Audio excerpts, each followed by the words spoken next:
You are now tuned into the 2-Minute Warning, a live stream community conversation pertaining to social and political issues and how we can collectively resolve them. Powered by the Westside Gazette.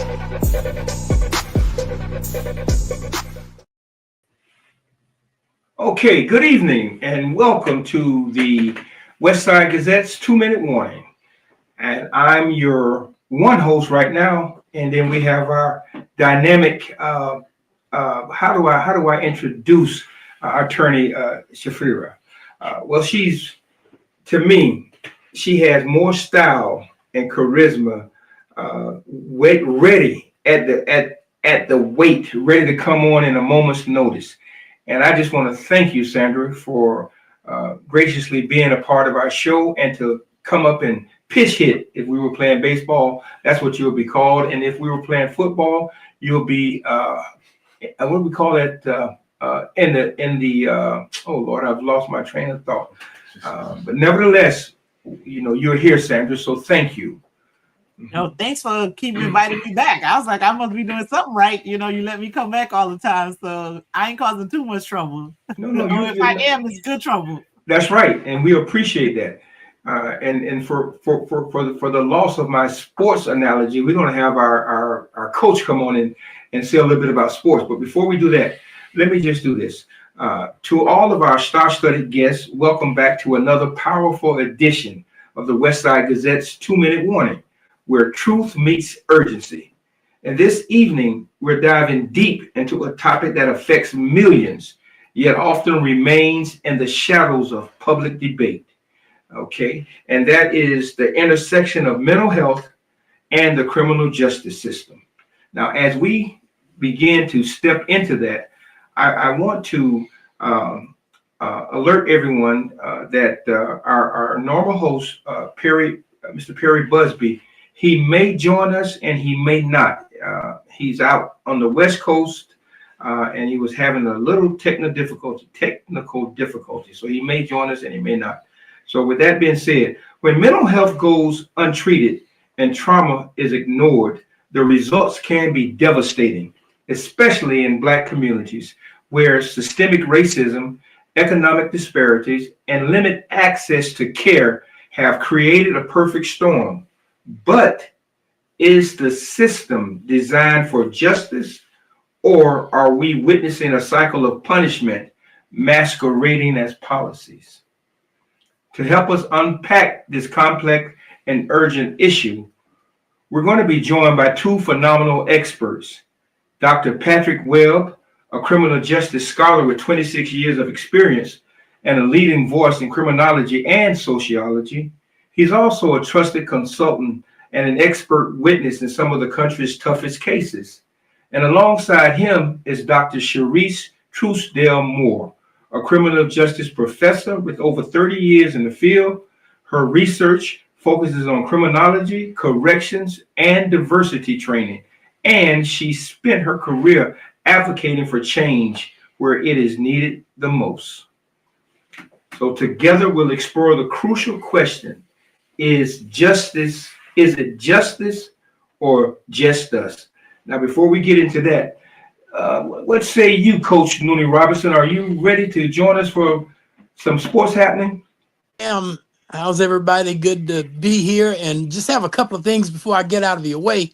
If you are a basketball aficionado, especially in the NBA, then you were probably as shocked as I was to know that the favorite Boston Celtics and the Cleveland Cavaliers in the Eastern Conference are both out of the playoffs because the Cavs depended too much on their big men, and one was injured. And the other one is the Boston Celtics, who depended too much on the three-point shot, and they were not able to adjust. And the real issue here is that they lost the first two games at home, and they could not overcome that deficit. So three-point shots are good, but the purists will say that get the ball in the hoop and get it to the basket if you want to win. Right now, the finals are being contested between OKC, Oklahoma City, and the Minnesota Timberwolves. And that's the Western Conference. In the Eastern Conference, you have the Indiana Pacers and the New York Knicks, and the Knicks surprisingly lost in an overtime game at home to the Pacers last night. There was some sad news today. If you are NFL fan, Robert Irsay of the Indianapolis Colts succumbed to illnesses. He was the son who inherited a team that scum from Baltimore to Indianapolis using the famous Mayflower truck. And we have to be excited about our Florida Panthers. The Panthers right now in the Eastern Conference Finals again. They are defending hockey champs, the Stanley Cup champs, and they went to Carolina and won the first game 5-2 on the road. So they're looking good in their defense of the Stanley Cup.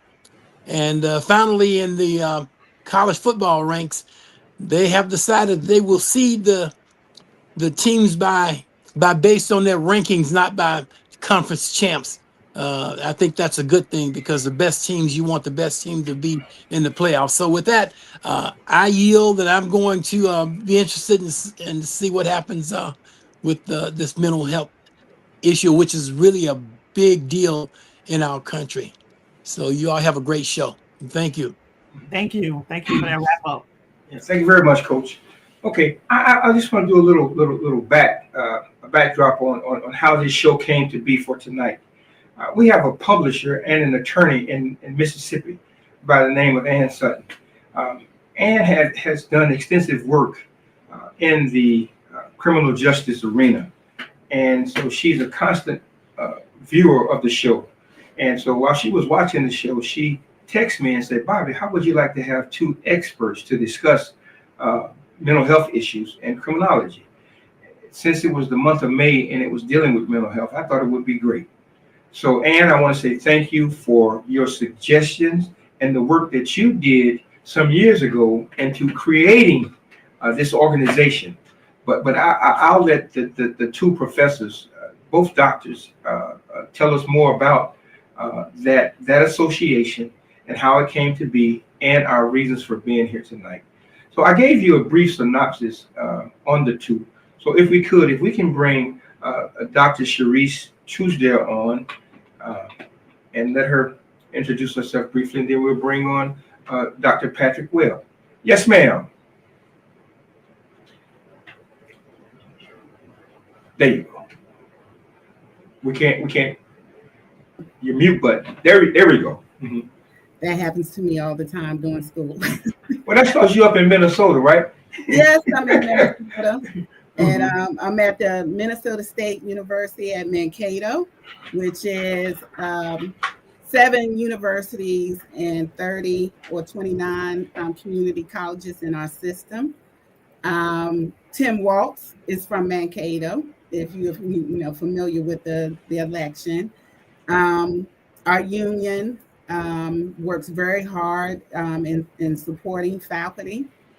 Our union was the first to endorse, actually, Tim Waltz, the first union in the state. So at our union, when George Floyd was murdered, our system office, Vice Chancellor of Academic Affairs, brought a number of us together around the state to look at our criminal justice education. And one of the things that we felt was, what should we do about dealing with the cultural competency or responsiveness, how we are training our students. Nearly 87% of our police force or our corrections practitioners, people in the criminal justice, 87% come from our university, whether they be community colleges or universities. So when Philando Castile had passed away in the same manner, it was about, for me, it was about how do I, like yourself, Mr. Henry, how do I help to address some of these issues? So we had some people in our system office, as well as myself and some other colleagues, professors, who came together to change our curriculum, to make sure we were educating our students and preparing them. Of course, we're not on the street with them, but how do we prepare them? And one of the things that we did was to look at our curriculum in a way that would provide a lens into better performances as criminal justice practitioners. Okay, very good. Now, the next gentleman, he's a prolific writer too. And I've read some of his articles in the I think it's Jackson Advocate. I apologize. Again, and he represents an HBCU. So if we can, let's bring Dr. Patrick Webb on, please. Good evening, Doc.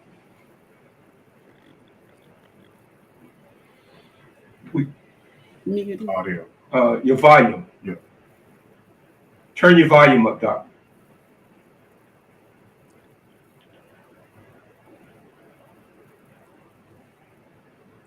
Audio issues. He may need to go out and come back in. Okay. All right. Well, while we take care of that, Dr. Will may need to go off and come back in. But like I said, he's a prolific writer as well. He contributes constantly to the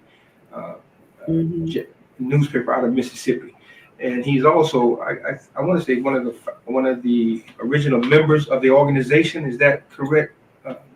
Yes, it's about 68 of us who Dr. Sultan brought us together to give perspective from the Black criminologists. We all are members of the ACJS, Academy for Criminal Justice Sciences, or the American Criminological Associations, but bringing us together allowed us to address issues that were dear to our African American community. Okay. Let's see. Did he okay. We'll start with just a few questions then. Let me, and I'll ask Dr. Will perhaps the same question. Professor Moore, how would you describe the current state of mental health awareness in the criminal justice system? I would say, after working with some of our agencies, they are aware that the mental health crisis actually exists. When you see some of the research, about 75% of our people who are addressed within the system are dealing with mental health crisis. But my problem that I see when it comes to the African American community is, one, we have a number of agencies, whether it's in policing or corrections, that do not have the skill sets in giving cultural responsive counseling. And in some of these agencies, for example, some do not just have training to get, most don't have the training, don't have the resources, and some don't get any further assessment. I remember doing a training, and I don't want to call this agency out, but I remember doing a training for another state, and they were not doing assessments. They were actually doing interventions without doing assessment. Well, that's a problem. One, you're not giving culturally responsive approaches. Number two, you don't know what intervention to actually give them. And number three, if we're tight for money, which we anticipate is coming down the road with other kinds of things that's happening in our government, then you're placing funds where they might not need to be. So then for policing, only about 6 hours is giving to their first part of their training. And then when they do, and that equals out to 2%. So when they go to advanced training, only 19% is actually given to advanced training, and that ends up being 6.2 hours out of 32 more hours that are supposedly given to advanced training. So if we're going to give culturally responsive training and understand what's happening in our community, then they have not even addressed what is necessary for even the larger part of the population that needs to be addressed. Okay, curious. Let's try it. Dr. Webb? Yes, can you hear me? There you go. Absolutely. All right. Thank you. Give us a little bit about you, Dr. Webb. I mentioned the fact that you're at an HBCU. What school might that be? At North Carolina A&T State University, and we're trying to reach a particular status within academia as a college, as a university. And part of that process of reaching that status with respect to providing for our students with respect to research is collaborating with some of our partners here in the state of North Carolina. And that includes, of course, working with police officers with respect to mental health. What we're focusing on right now with respect to Black officers is what's known as cognitive dissonance. And that's where your ideas and behaviors are inconsistent. And so we know that we have a lot of Black officers who go through that. And let me give you an example of that. If a police officer witnesses discrimination, oftentimes that police officer says nothing. And that type of inconsistency can lead to a lot of stress. It can lead to certain levels of PTSD. And we're seeing this type of experience among young Black officers. Now, one or two things will usually happen. Either, number one, they'll begin to become more and more violent and aggressive in terms of how they communicate with people, or in many cases, they will quit.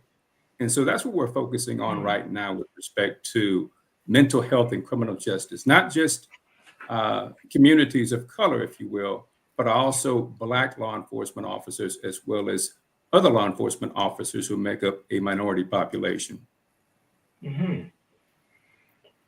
Okay. Sam? Well, I totally appreciate this conversation because I was a public defender before, so I'm in the criminal justice space. But and I know the mental health part of it is important. I guess at some point I think we're going to talk about like training, like what do we do with that? Because you need to train on mental health. But what I see more in the system is that there's a very big disparity on who ends up getting arrested in the first place, no matter if they have mental health issues or not, right? And so that's something that should be of concern because I think that goes into how officers are trained in the first place on who it is that they're going to decide to arrest and pick up and label as criminals, right? So my point is always like, can we get to the beginning? Can we start in the beginning of it? Because once they're already in the sauce, meaning they've been arrested and in there, it's like now you're trying to deconstruct a sauce that's already made, and maybe the point at which we need to try to deal with this is probably for more in the beginning instead of like when they're already in the sauce of being arrested. Not to say that it's not important to deal with where they are, because the reality is like they're in the sauce, so we got to figure out what we're gonna do to save them. However, I think the conversation should really be at an earlier point, so we can not find ourselves trying to deconstruct the sauce. Okay, well, let's do this. You got me. You threw a curve at me out there, Sandra. So, but I'm gonna try to back it up with this. What role does untreated trauma play in the pathways that lead individuals, especially Black individuals, into the criminal justice system? And Dr. Webb, let's hear from you. Well, one thing that we see, especially with the use of drugs, in particular fentanyl and certain types of opioids, we're seeing that in many cases we have individuals, Blacks in particular, who do not have a drug addiction problem, but somehow end up in the system where you don't have the therapeutic communities, you don't have treatment because, of course, prisons and jails are punitive by nature. And so you may have Blacks who go into the system who don't have a drug abuse problem and end up having one by the time they come out of jail or prison. And so we're trying to deal with that right now with respect to trying to get individuals to seek counseling, to seek help, to seek treatment, not just among police officers, but also, we hate to say this, but even in the Black community, there's a stigma associated with seeking treatment and admitting that you need help and so forth and so on. So there is a correlation between the two, the drug abuse, the drug use, the exposure to drugs, and of course, either being arrested, convicted, and sentenced. But that's something we have to tackle. And that's some of that, the onus of some of that is on us as a community, to where we have to acknowledge and recognize the fact that, hey, I may have a mental health issue. It's okay getting treatment. So that's something that we're dealing with right now. And that brings, I got an interesting question from one of the viewers. And she asked, what percentage of the incarcerated are mentally ill? It's about 75%. And I want to address, if I may, address Dr. Webb's point of view about we have to get to accepting it. This issue around mental health goes back historically. For African Americans, running away was a mental health issue. Running away from slavery, running away was a mental health issue. The abuses that they received from medical treatment, being test subjects in slavery, the father of gynecology, he was horrific in some of the things that he did to our slaves. So the idea of getting treatment goes as far back to slavery. So there's abuse that happened not just with slavery, but it happened with the Tuskegee experiment. It happened in so many different spaces. So even when we got to COVID, people were like, I'm not going to take this stuff and put it in my body. I don't trust these doctors. They could be doing something to us. So people had even distrust with that. So it's not just about convincing them to get treatment. It's the treatment that they have received historically that has harmed our community. So the distrust is there. And the idea of where do we go? We typically go to our spirituality. And oftentimes those preachers are not trained counselors. Let's be clear. We love our preachers, but they're not trained counselors for the things that we have going on in our spaces. And so the other thing that people could look up, I think your viewers should look up Harold Neighbors. He's probably retired by now, but he used to be at the University of Michigan. He talked about the misdiagnosis. African American, even when they get treatment, they are often misdiagnosed. So what this white person may see as a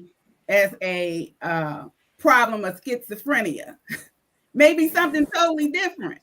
We are often misdiagnosed as someone with schizophrenia.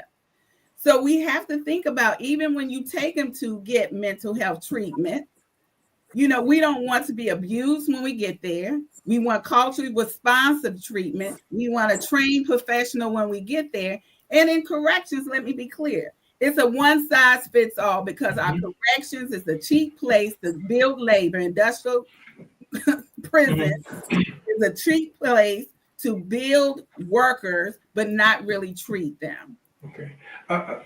Along those same lines, Dr. Webb, can you speak to any case, excuse me, or study that illustrates how systemic failures have criminalized mental illness instead of treating it?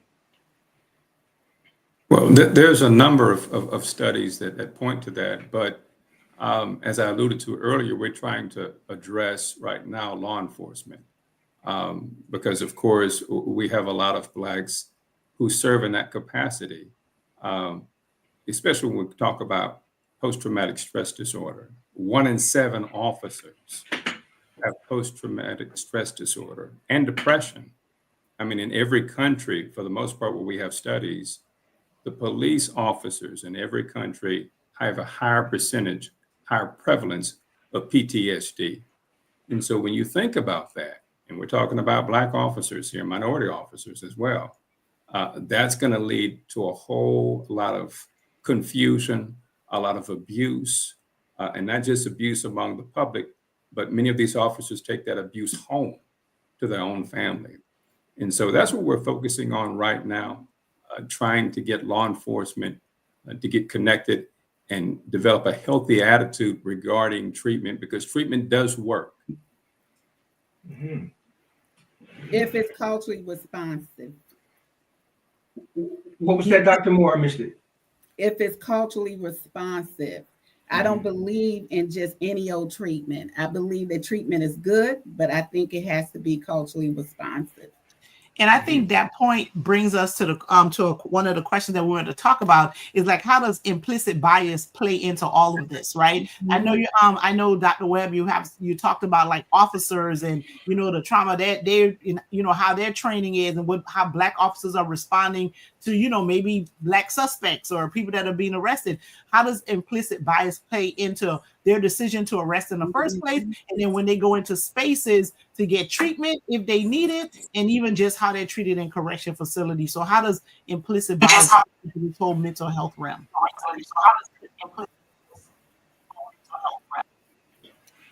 Is that to Dr. Webb or to me? I know So Dr. Webb was talking about Black officers, so I wanted to talk about that, and then you can follow up.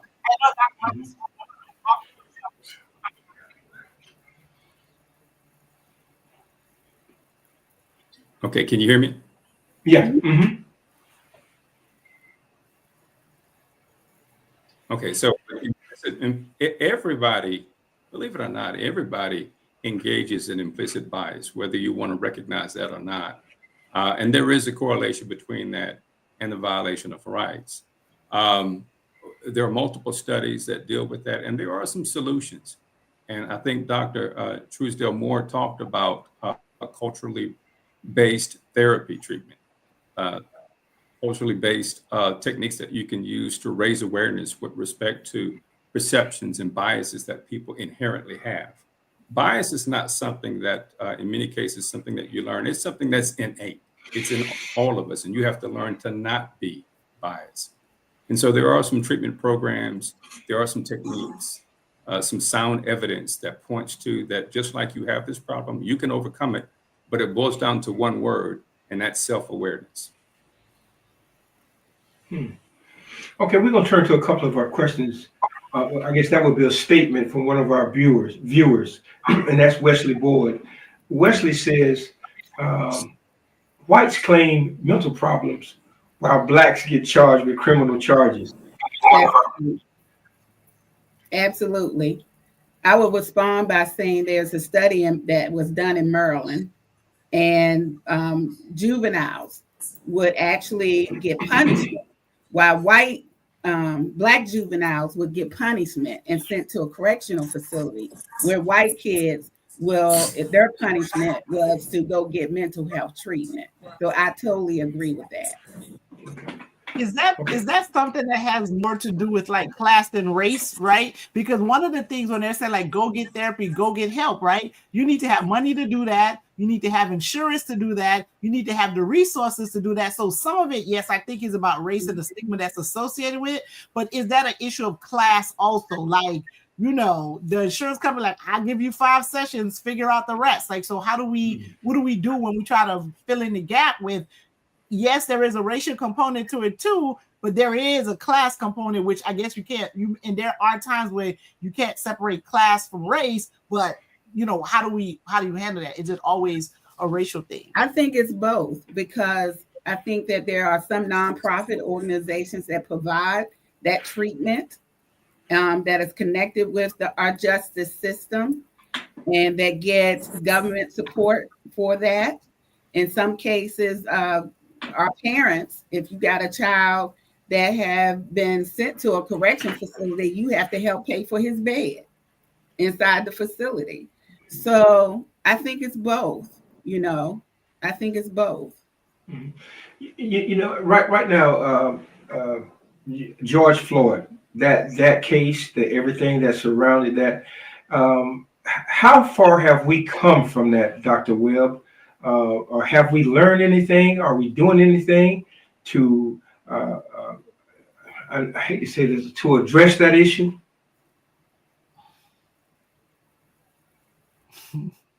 Well, we won't be able to know that until we establish some type of foundation. If we have research or statistics or numbers that have a baseline existence of where we were at that time, and then compare where we are based upon that. Now, that might be difficult to do because, of course,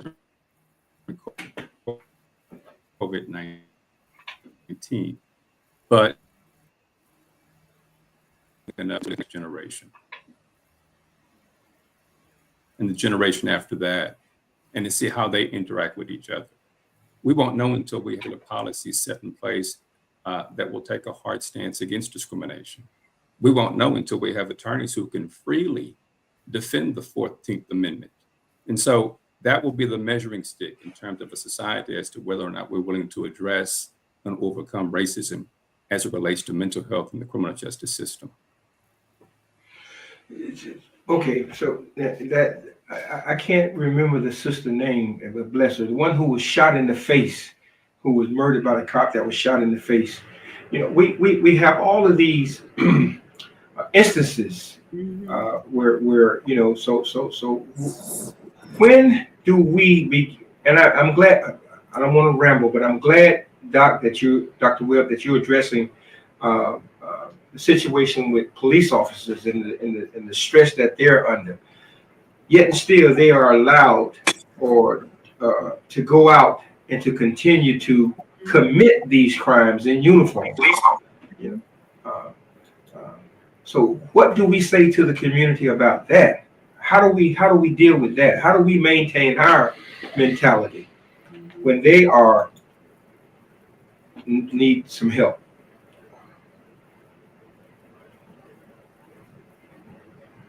Well, you're going to have to address that by way of dealing with the unions. Most police agencies are covered, if you will, by way of the unions. And so unless you're willing to address that, then you're going to be hard pressed with respect to holding them accountable with respect to those types of activities. But again, going back to that stigma and being open to the idea that, hey, I need treatment, I need to talk to someone. It boils down to accountability in those law enforcement spaces with respect to abuse of power and abusive language. And we all know there's a culture of masculinity that stigmatizes counseling and mental health altogether. And of course, that stigma is intensified in law enforcement. So until we start holding each other accountable and being consistent, then chances are we're not going to make any progress in terms of providing a just and fair condition for everybody in this country. Dr. Moore, how can educational institutions and training programs better prepare future criminal justice professionals to deal with mental health compassionately and effectively? I know you mentioned the culture, and I'm with you 100%. You know, so what can we do? How do we do this? Well, one of the things that I teach in my criminal justice in our department is cultural competency in criminal justice. Every culture has its way of recognizing what mental health actually looks like. So, you know, someone may say, you know, oh, that's just him acting silly, when there are some issues that they may be having.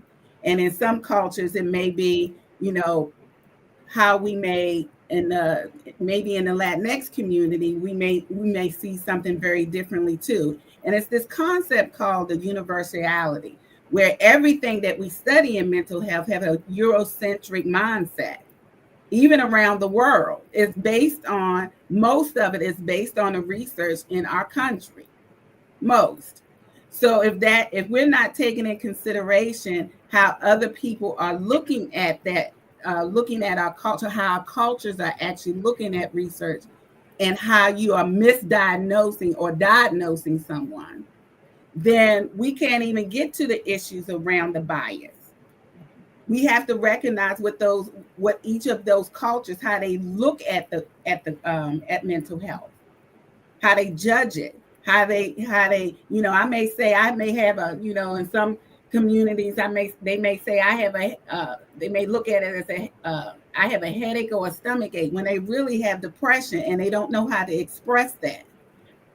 So, and even with women are going through depression, but they don't get diagnosed until they get caught up with drugs, because drugs is used to mask what they're dealing with.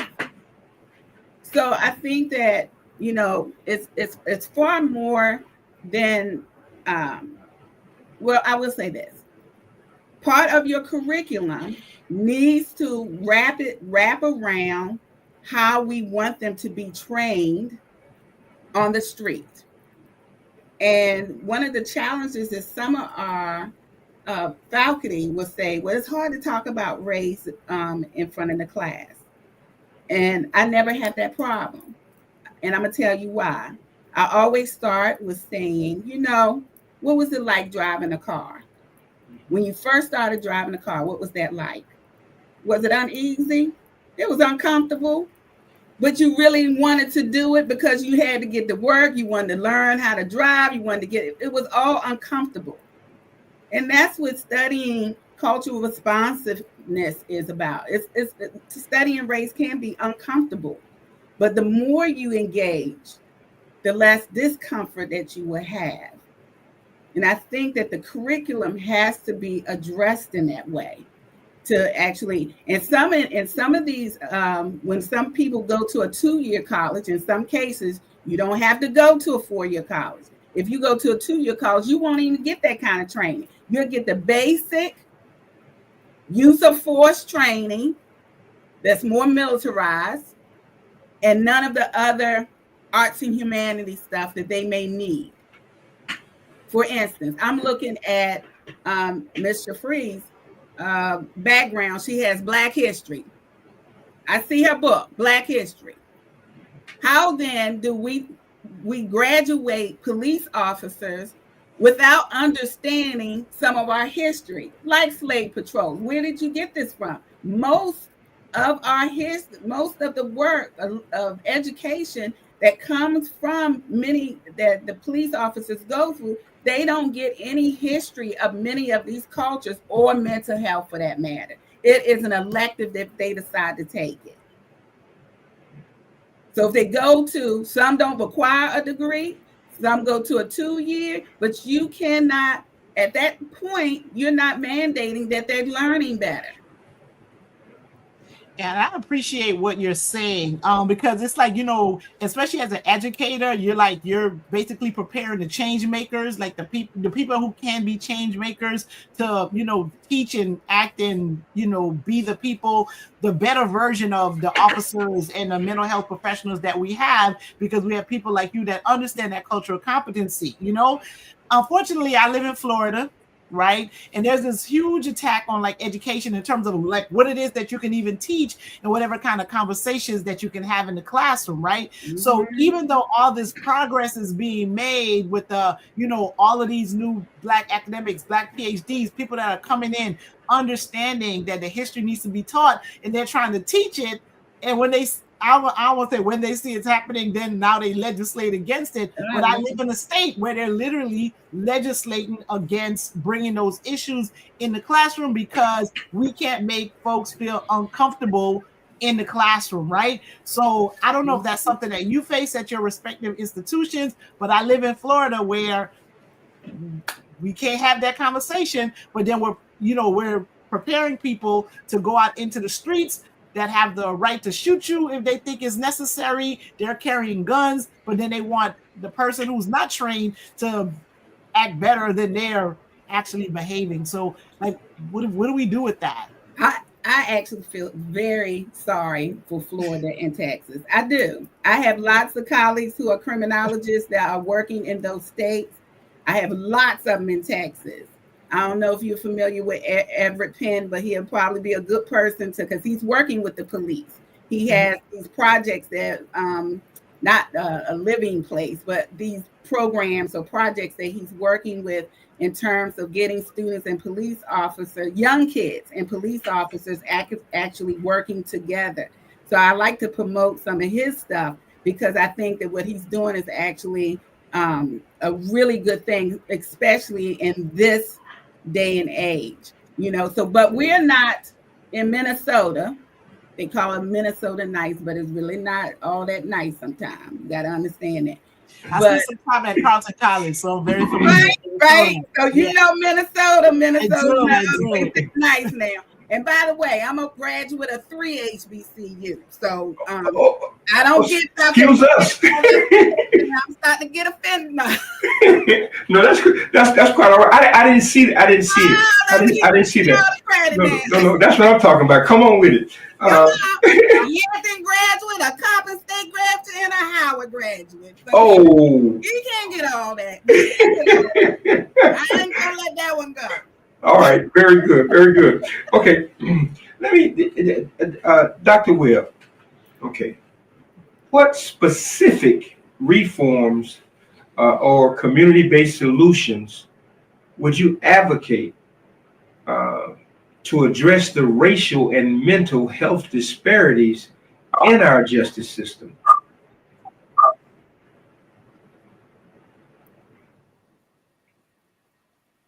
Are you referring to how to address bias and PTSD and all of the mental health outcomes that we're seeing in the system? Is that what I'm hearing? Okay, that is a part of it. Just the specific reforms would you change within the system to address the racial and mental health disparities?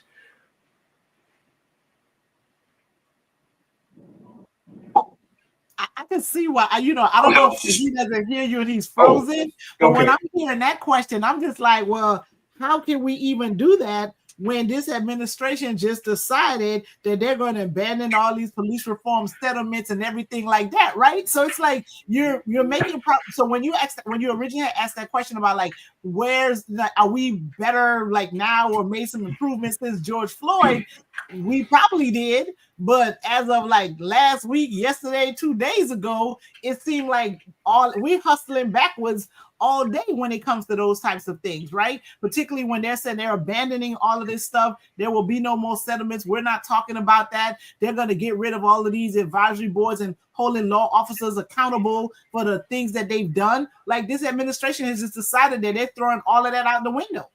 Well, see, I'm sorry. But you know what? I want to speak to what you're saying. Mm-hmm.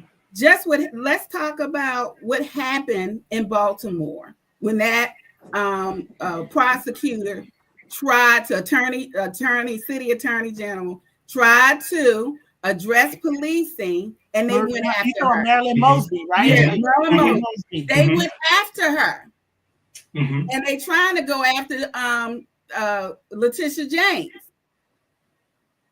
And I believe that is the key to dealing with some of these issues. But there is a power structure that is going after people who do that. Now, when George Floyd murder happened, and the Keith Ellison was our attorney general, and he's been very good at addressing these marginalized issues, these oppressive issues. Had he not been our attorney general, I don't think Derek Chauvin would have been prosecuted. Mm-hmm. Mm-hmm. And that's go ahead. The fact that yes, we have all of that stuff that Sandra mentioned and that was Ford mentioned before. So do we just stop? Do we not fight back? Do we not address those issues in a manner which we have? The sister Letitia James, she's not backing down. No. Ellison didn't back down. So my question is, what do we do? Yeah, we got the whole deck stacked against us. So what do? The doctors and the professors who are in this field, what are you doing? Are you backing off? Sandra, you too, you an attorney. Yeah. They scared you. They scared you because they said they will come get you and take you out the country. Yeah. But you ain't back down. I got all the problems today. Okay. So that's what I was. Right. So what the way I see it is that you. Go ahead, Dr. Webb. You have to. Okay, sorry. Go ahead. Well, let's think back here. When the Civil War took place and the South lost, we were in the same boat right now as we were back then. And what we did, we worked among ourselves. Family became a focal point and not just something you just relied on. Everybody worked together as a community. And then all of a sudden that fell apart to some degree. But then, of course, when Dr. King was shot and killed in 1968, we did the same thing. We went back to the family roots and we brought up a strong, powerful generation that understood influence, it understood family, it understood hard work and education. And so we've been here before. We know how to come together. But it begins with research, education, awareness, and having an appreciation for the truth. Because yes, some of this is brought upon us because of the racist sentiment and history of this country. But some of this is self-inflicted. And until we address that and address both in a systematic way, then we're going to find ourselves in a circle. Yeah. So when you ask that question, Bobby, so what I say to that is that we continue to fight, but we have to keep pivoting, right? Because like 1 minute we think we're in this fight, and then something else happened, and then we got to pivot. And there's some parts of it where you can stay the course, and the only part of it, for me is just like you just got to keep fighting. That's the only stay the course part of it that you can do, is that you have to continue to fight. But how it is that you fight, that can change from one moment to the next. So because we continue to have to pivot because we're being attacked on so many different fronts, right? And I don't know if everybody can fight the same way. I don't think everybody will, but you have to stay in the struggle, because you can't just be like, I throw my hands up, go ahead and do as you will. So we have to continue to fight. But what we have to understand is that we're going to continue to pivot, because I feel as though as soon as we figure something out and it's starting to work, they come up with something else diabolical to just go ahead and have us having to fight that fight too. And whoever the they to us is. Yeah. But what I say to that, saying, well, this is what I say to that, and it's from the same lines of what Dr. Webb was saying, is that sure, we fight. All of us don't pivot at the same time. We have to understand that concept of what it is as a team. We all don't go in this. We don't have the same job. We have the same mission, but we don't have the same job. Our job is to take care of that mission. And there are different fronts that we have to attack. The fact that we have these two PhDs and you as an attorney, both of them are fighting on different parts, but they're fighting for the same cause. And we have to recognize that and be willing to accept the fact that Dr. Webb is fighting over here, Dr. Moore is fighting over here. And as we fight, we'll find ourselves meeting, because it's the same damn problem we dealing with. So that's what I was saying. But I want to say this in terms of perception and listening to other folk. If we pay attention to what other folks are saying, I'm going to use this example. Crabs in a barrel. And I said this before, and I'll continue to say it. We don't act like crabs in a barrel. Crabs in a barrel are not pulling each other down. They're trying to create a bridge so other crabs can come out when that hot water is hitting their behind. We don't do that. But the perception that we've been given by those or them or whomever is that y'all supposed to act like crabs in a barrel. You're always pulling each other down. And that's not so. So we have to really pay attention to perception and what we're saying. And I yield back. I didn't ask the question, did I? Dr. Moore? Well, I know I was on a rant. This is one of the complaints I have about my own profession as educators. We have, and this is why Ann Salton brought many of us together as criminologists. One of the complaints that we have amongst ourselves is, here we are, highly intelligent, PhD, some lawyers and so forth, that are amongst ourselves. We party amongst ourselves or socialize amongst ourselves. We in this space amongst ourselves, our educated people, we amongst ourselves. But little do many of us, and we're required from this Eurocentric mindset, is to publish. And our community that needs to read our work is not going to our journals and oftentimes not going to our books, don't even know they exist. And our community has been broken up. We no longer have to reside in this city structure place where policy says Black people must live in that community, Jewish people must live in that community, Asian people must live in that community. So when you're in those communities, you are around all types of people, all educated people, all classes of people, and so forth. But now that we have moved beyond that, we are not touching the community like we should. And I think that is very important. Church was the place where we got most of our information, because at one time, most of the country was going to church on Sunday. And we had blue laws. For those who don't understand blue laws, they were the laws that said church comes first Sunday, you don't work on Sunday. Everybody goes and practice their spirituality on Sunday, right? But that changed in the 80s. There were some people, some cities like Hampton University, Hampton, Virginia. When I first went off to college in 84, they still had blue laws. And it changed in 85, 86, or changed that year, but they still had it when I showed up on that campus. So we no longer have what we call, the church was our think tank, where we got a lot of information, even during the civil rights movement, as Dr. Webb has explained. We this is where we got information, but no longer people are going to church either. So where are we disseminating this information that even any of us in this space has gotten a hold of? How do we disseminate that? Dr. Webb, you want to take a stab at it?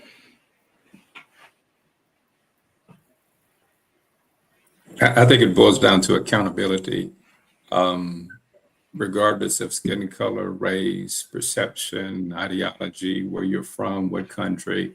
If we don't have a sincere, genuine concern for each other, which is expressed through accountability, then we'll continue to see the same cycle of despair, hopelessness, disparities from relationship to arrest, prosecution, conviction, sentencing.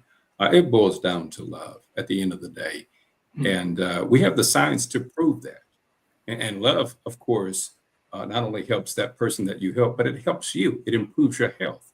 When I talked about PTSD among police officers, if they find themselves involved in volunteer activities where they're helping others and they're not being constrained or forced, that increases their health. They live longer.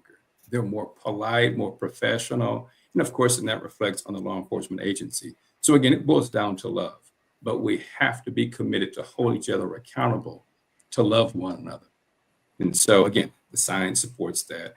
All three of the major religions, Judaism, Islam, and Christianity, all three of those religions are saying they're all the same thing. And again, we have research to support all of this. So at the end of the day, it boils down to one word, and that word is love. Okay, we're getting at the top of the hour, and I think Mr. Busby had a question. I thought I saw his hand up, but maybe I didn't. So we'll go on. If we can do this, we're at the top of the hour. We're going to have to wrap it up. But I want to ask this question to both you and Dr. Webb and Dr. Moore.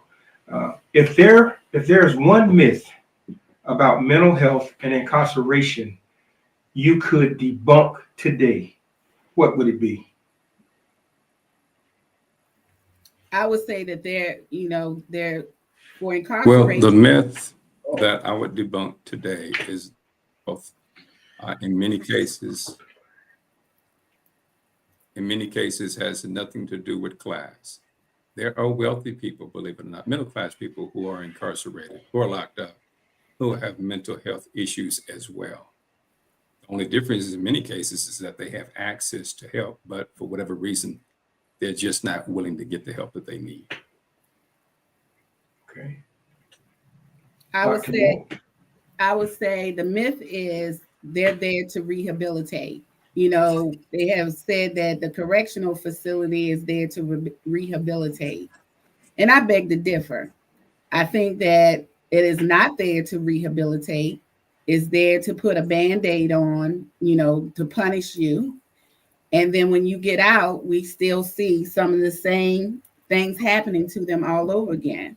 When a juvenile is being released, he or she oftentimes has to go back to the same abusive community that they pulled him or her from. When any adult that has received any type of mental health treatment, they got medication while they were inside a facility, they call it now the facility, the new asylum, that when that person gets released, they only have about 2 weeks of medication. And when we talk about what Donald Trump is doing to our healthcare system now, God help us. So it's not for, in my opinion, it's not there to rehabilitate because there's too many things happening in both areas of the justice system, whether it's in policing or whether it's incarceration or whether it's in what they call aftercare when they've been released into civilian life. Nowhere are they getting the kind of treatment that is deserving of a human being to be rehabilitated.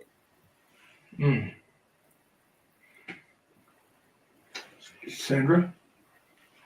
I agree with all of what Dr. Truesdale-Moore is saying. And then on top of that, you're depending on what the person was arrested for, now they have these labels on them, right? So now you got to answer these questions on these applications that ask, have you ever been convicted of a felony? And the minute you say yes, they don't even give you an opportunity to explain what it was. Because in Florida, because I live in Florida, your third driving while license suspended can be charged as a felony. Can you imagine you got to check a box to say that you're a convicted felon and all you did was drive with a suspended license for the third time, right? And so we have all of these things that makes it almost, I'm not impossible, but extremely difficult. And then you may have some places that are felon friendly, but then there's those degrees of felons that are there, right? And then we talk about housing. And so like when you come out, like when you filing out an application, try to rent some space, you got to answer this question. Have you been arrested or convicted of a crime? So not only that, and then if you add mental health issues on top of that,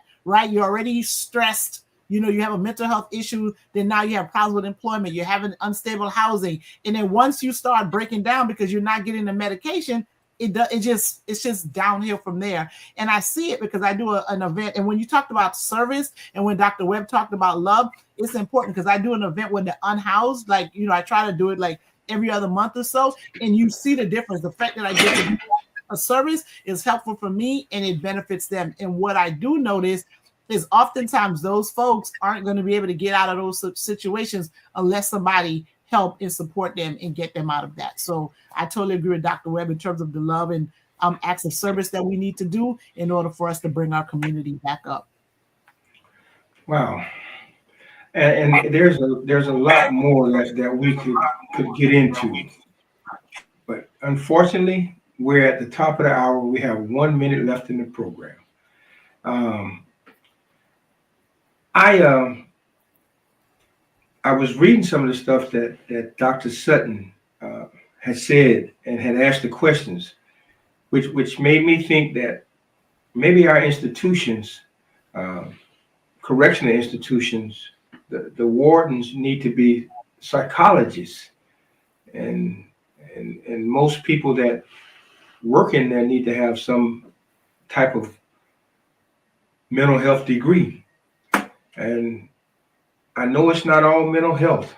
I know there's some free will involved in that, but there are a lot of triggering factors to push to the mental health part.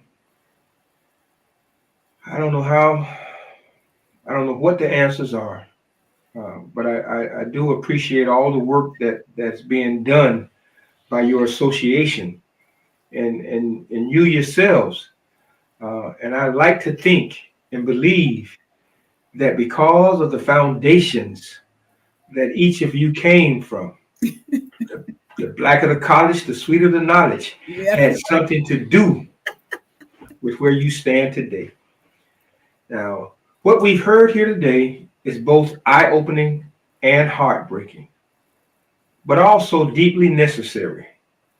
Mental health isn't just a medical issue, it's a justice issue. Mhm. And until we recognize, we will continue to criminalize trauma, we'll punish pain, and marginalize the most vulnerable amongst us. A huge thank you to you, Dr. Patrick Webb, and to you, Dr. Sherrise Truesdale-Moore, for lending us your insight, your passion, and your decades of experience. You've reminded us that justice requires more than laws. It requires humanity. That's it for this week. 2-minute warning. Until we meet again the next time, stay informed, stay aware, and always ask, is it justice or is it just us? Thank you so very much for joining us, and God bless you all. Thank you.